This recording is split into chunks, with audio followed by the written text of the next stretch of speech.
Thank you. Thank you, my friend. Thank you. Asante sana. Asante. Thank you for nyama. Karibu sana bwana.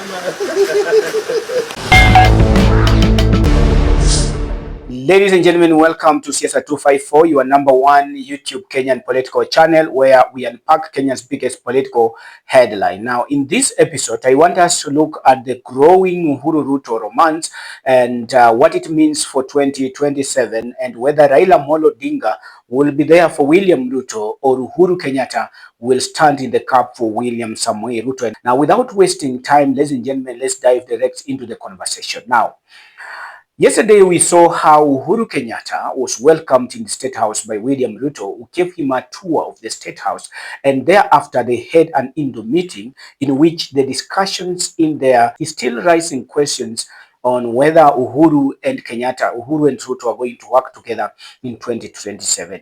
Last year, December, ladies and gentlemen, William Ruto went to visit Uhuru Kenyatta at his Katundu home moments after Rigathi Gachagua had been kicked out of government through an impeachment in the Senate and also in the National Parliament. Now, what was the agenda of that meeting last year, December? That meeting, ladies and gentlemen, had several agenda inside it, and one of them was the question of 2027 general election, in which we saw Uhuru Kenyatta and William Ruto striking an agreement that led to the absorption of Uhuru's ally into William Ruto's government, the like of William Kaboko, Lee, and also the likes of Mutahi Kagwe, who are currently serving in William Ruto's administration.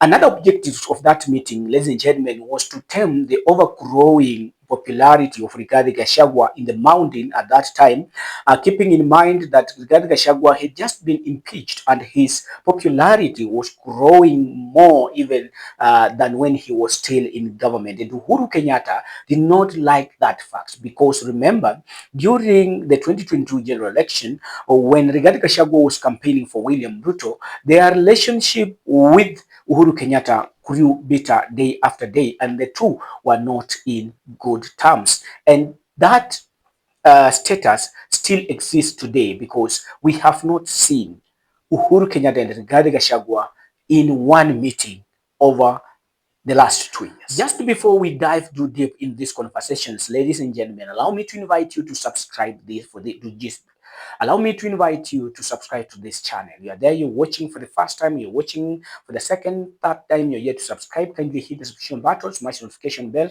and hit the like button. By doing like that, ladies and gentlemen, you help me to reach a wider audience, which is my goal on this platform. And also, YouTube will be able to notify you next time we upload a video like this. Thank you so much for those who have already subscribed to the channel, because without you guys, this channel could not be where it is right now. Now, we saw yesterday Uhuru Kenyatta in Statehouse roaming around with William Ruto, taking a walk as they made stories along the lane. Now, what was the objective of this second meeting with William Samoei Ruto in the Statehouse? Now, there are several agendas that could be picked out of this critical meeting between Uhuru Kenyatta and William Samoei Ruto in Statehouse, Kenya. Point number one, the agenda of this meeting was to checkmate. The agenda of this meeting, number one, was to checkmate Raila Amolo Odinga. For William Ruto to be able to checkmate Raila Amolo Odinga, then he has to use none other than Uhuru Muigai Kenyatta, the former president of the Republic of Kenya. And remember, Raila Amolo Odinga, why Ruto wants to checkmate Raila Amolo Odinga is because of the mixed reactions towards 2027 that Raila Amolo Odinga is expecting as we near 2027. This mixed reactions is confusing to William Ruto and his entire camp. They do not know whether Raila Amolo Odinga will dump them at the last moment or he's going to stand by them by side day after day till 2027. So there is worry. William Ruto is asking himself questions. Is Raila Amolo Odinga with me, or is Raila Amolo Odinga with the other side, or for himself? Remember, Edwin Sifuna's utterance is also worrying to William Ruto.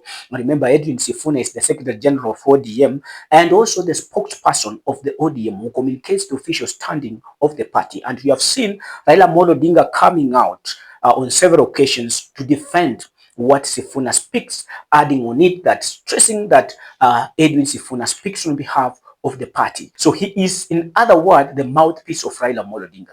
And the other allies of Raila Amolo Odinga have spoken, and all these speeches are worrying to William Ruto. They are confusing to the entire UDA camp. They do not know whether Raila Amolo Odinga is going to be with them come 2027 or is going to abandon them. Amolo Odinga has had to make difficult choices for the sake of this country. We went through difficult times, and I watched Honorable Raila Amolo Odinga almost being killed. So for him to make a choice to move the country forward, nobody should blame him for that. And because of that, we have agreed that for purposes of stabilizing the country, to stand with the broad-based arrangement up to 20, and it is not automatic that it is a must that it is Ruto that we will support. Even Raila Amolo Odinga, we can also ask Honorable Ruto to support Baba Amasio. Yeah, it is an issue of negotiation. And Kisera koso Kisera. Tumeshatoa mwelekeo Jumapili tarehe 3 hii wiki. Tuko Saboti. Saboti ni eneo bunge langu, mahali panaitwa Lukome. Lukome is going to remain in history as the genesis of the youth renaissance. Hapo ndio inaanzia. Tunaita Lukome declaration. Lukome declaration, Lukome renaissance. Hapo ndio declaration ya vijana inaanza. Kwamba vijana mmepewa lineup, mmepewa viongozi wamejitokeza, kujeni pamoja into one movement, mass movement ya vijana waamue we are changing the country democratically, not from the streets. Trevor, I've said on this show and I will repeat it. If you are unpopular, it doesn't matter how many leaders you bring around you. We will lose the election with Ruto even if we supported him as ODM. I am very clear in my mind. Because the people are clear in their minds on what a government is supposed to do. And for as long as you're not addressing those things, it doesn't matter. We lost an election with 26 parties. I remember I've said it here on this show, Manzo. Even the logistics of just sitting the principals here was a problem. We had, in one county, you have 3 principals. One county, like Meru, you remember we had Kraitu Murungi, we had Zoe Munya, the whole of them are principals. But we still came up short. That tells you that if you don't deliver on your promises, if institutions such as the Catholic Church are calling you out for a culture of lies, you have unkept promises, you are kidnapping young people, I am telling you it doesn't matter who supports you. Another agenda of this visit, the second visit by Uhuru Kenyatta to Statehouse, is to try and tame the overgrowing influence of Rigathi Gachagua in the mountain. Remember, both William Ruto and Uhuru Kenyatta underestimated the power of Rigathi Gachagua. But as it stands right now, Rigathi Gachagua has kicked all of them out of the mountain. Uhuru Kenyatta has very little influence right now in Mount Kenya, same to William Ruto as the president. He has very little influence in Mount Kenya. And therefore, this growing popularity, the growing influence of Rigathi Gachagua in the Mount Kenya is worrying both to William Ruto and also to Uhuru Kenyatta. Remember, even as a retired president, Uhuru Muigai Kenyatta wants to continue enjoying the influence of being the leader of the mountain, of being the kingpin of the mountain, right? And therefore, he is not happy. That's why you have not seen him reaching out to brother Rigathi Gachagua to discuss the matters and welfare of the people of the mountain, the way Rigathi Gachagua is doing it day in, day out. So this is also one of the agenda of that meeting, in the closed meeting, to tame Rigathi Gachagua out of the mountain come 2027. Ladies and gentlemen, another reason is the 2027 politics was the agenda of this meeting, because you see,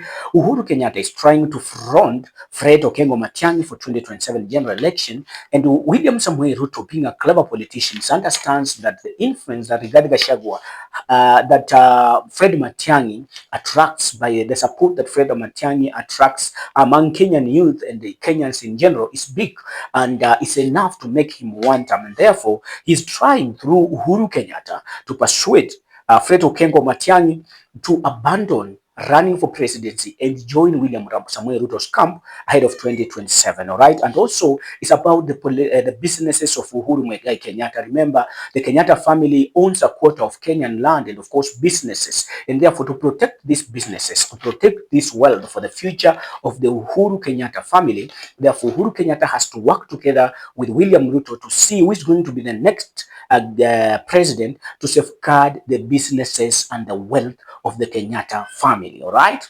Those are the critical reasons that I think Uhuru Muigai Kenyatta met William Ruto in Statehouse yesterday to discuss such matters. In the comment section, ladies and gentlemen, let me see what is your thought. What do you think is the agenda of the continuing growing influence or growing romance between William Ruto and Uhuru Kenyatta? And does it have an impact on the 2027 general election? Until next time, my name is Jacob Nyende. You're watching the first time, you're yet to subscribe. Kindly click the subscription button, smash that notification bell, and hit that like button. YouTube will be able to notify you whenever I upload such a video again. And also by doing like that, you help me to reach a wider audience, which is part of my objectives on this channel. Bye-bye.